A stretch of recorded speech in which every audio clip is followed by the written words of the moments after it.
When in the course of human events it becomes necessary for one people to dissolve the political bands which have connected them with another, and to assume among the powers of the earth the separate and equal station to which the laws of nature and of nature's God entitle them, a decent respect to the opinions of mankind require that they should declare the causes which impel them to the separation. We hold these truths to be self-evident, that all men are created equal, that they are endowed by their Creator with certain unalienable rights, that among these are life, liberty, and the pursuit of happiness, that to secure these rights, the governments are instituted among men, deriving their just powers from the consent of the governed, that whenever any form of government becomes destructive of these ends, it is the right of the people to alter or to abolish it, and to institute a new government, laying its foundation on such principles and organizing its powers in such form as to them shall seem most likely to affect their safety and happiness. Prudence, indeed, will dictate that governments long established should not be changed for light and transient causes, and accordingly, all experience hath shown that mankind are more disposed to suffer, while evils are sufferable, than to right themselves by abolishing the forms which they are accustomed. But when a long train of abuses and usurpations, pursuing invariably to the same object, evidences a design to reduce them under absolute despotism, it is their right, it is their duty to throw off such government and to provide new guards for their future security.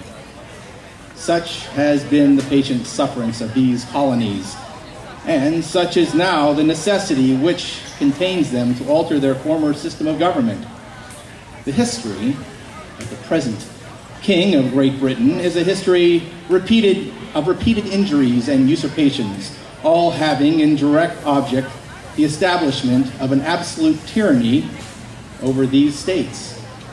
To prove this, let the facts be submitted to a candid world. He has refused his assent to laws the most wholesome and necessary for the public good. He has forbidden his governors to pass laws of immediate and pressing importance unless suspended in their operation till his assent should be obtained. And he has refused to pass other laws for the accommodation of large districts of people unless those people would relinquish the right of representation in the legislature, a right inestimable to those formidable to tyrants only. He has called together legislative bodies at places unusual, uncomfortable, and distant from the depository of their public records, for the sole purpose of fatiguing them into compliance with his measures. He has dissolved representative houses repeatedly for opposing with many manly firmness his invasions of the rights of the people. He has refused for a long time, after such disillusions, to cause others to be elected, whereby the legislative powers, incapable of annihilation, have returned to the people at large for their exercise, the state remaining, in the meantime, exposed to all the dangers of invasion from without and convulsions within. He has endeavored to prevent the population of these states, for that purpose, obstructing the laws of naturalization of foreigners, refusing to pass others to encourage their migrations hither, and raising conditions of new appropriations of lands. He has obstructed the administration of justice by refusing to his assent to laws for establishing judiciary powers. He has made judges dependent on his will alone for tenure of their offices and the amount and payment of their salaries. He has erected a multitude of new offices and sent hither swarms of officers to harass our people, to eat out their substance. He has kept among us in times of peace standing armies without the consent of our legislatures. He has affected to render the military independent and superior to civil power. He has combined with others to subject us to jurisdiction foreign to our Constitution and unacknowledged by our laws, giving his assent to the acts of pretended legislation, for quartering large bodies of armed troops among us, for protecting them by mock trial from punishment from any murders which they should commit on the inhabitants of these states, for cutting off our trade with all parts of the world, for imposing taxes on us without our consent, for depriving us, in many cases, of the benefits of trial by jury, for transporting us beyond seas to